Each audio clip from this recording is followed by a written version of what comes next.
Salut les gens, comment allez-vous? J'espère que vous allez bien. Moi ça va super, nickel.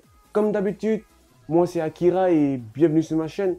Aujourd'hui on se retrouve dans une nouvelle vidéo où je vais vous présenter 3 manhwas / webtoons de vengeance où les héros se réincarnent. Mais avant, sachez que vous pouvez vous abonner, lâcher un petit like et écrire des critiques dans les commentaires. Et n'hésitez pas aussi à aller me suivre sur Instagram. Actuellement, je prépare un jeu concours, donc n'hésitez pas à aller me suivre sur Instagram. Alors, sans plus tarder, commençons.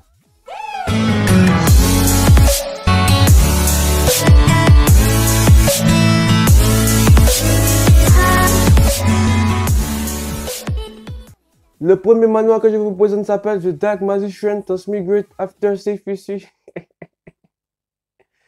Je mettrai le nom du manhwa en description. Dans ce manhwa, nous suivons Diablo Volpire, qui est un puissant mage noir, qui a été vaincu et scellé dans une bataille contre les 12 dieux. Il se réveille finalement de ce sommeil plusieurs années plus tard, cependant dans le corps d'un nouveau-né, Jamie Welton. 9 ans plus tard, avec une fraction du pouvoir qu'il détenait autrefois, Jamie prévoit de se venger des 12 dieux qu'il avait scellés auparavant. Alors, dans ce manhwa, j'aime le fait que le protagoniste ait un caractère dark et sombre. Il fait ce qu'il a à faire sans regarder si c'est bien ou c'est mal. Non pas que je ne me soucie pas du bien et du mal dans les histoires, mais c'est l'histoire d'un gars qui combat 12 dieux intrigants et maléfiques. Donc toute forme de pensée éthique sera sa perte. J'aime beaucoup le fait que le protagoniste ait gardé cette personnalité, même après avoir vécu dans cette famille paisible pendant des années, et que l'auteur n'ait pas essayé de faire de lui un héros de shonen cliché qui est devenu stupide et naïf juste parce qu'il a commencé à faire confiance à quelques personnes. En tout cas, j'ai beaucoup apprécié ce manhwa. Il a actuellement 20 chapitres traduits en français et a pour genre action, aventure, comédie et fantasy.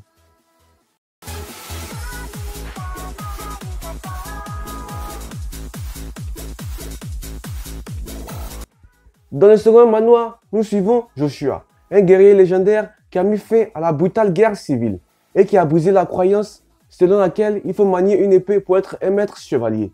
Il a combattu au service de son ami l'empereur César, mais a été trahi par ses camarades qui avaient peur de sa puissance.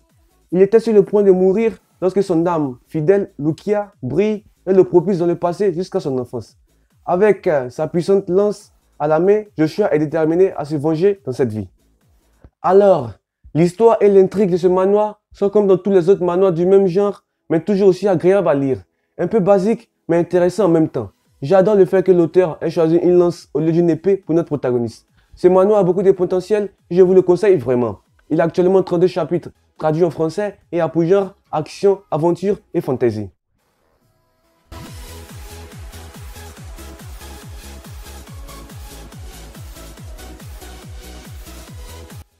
Dans le troisième manhwa, nous suivons un prince qui va signer un contrat avec un roi démon tout puissant. Mais il va mourir instantanément et le roi démon sera obligé de prendre sa place et d'accomplir les dernières volontés du prince ou de ne jamais retourner dans son ancien corps. Alors, nous suivons ce roi démon et ses amis démons alors qu'il se remet en forme, combat des anges et fait la course contre la montre pour terminer ses missions avant qu'il ne soit trop tard. L'intrigue de ce manhwa est très intéressante, mais disons assez lente et si vous n'êtes pas patient, vous n'allez pas accrocher.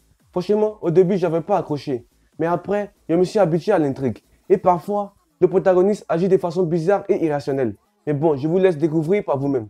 Il a actuellement 32 chapitres traduits en français et a pour genre action et fantasy. Et voilà, la vidéo est terminée. Merci d'avoir regardé la vidéo jusque-là. Pour ceux qui l'ont fait, vous êtes vraiment les boss. Actuellement, nous sommes 31 sur la chaîne.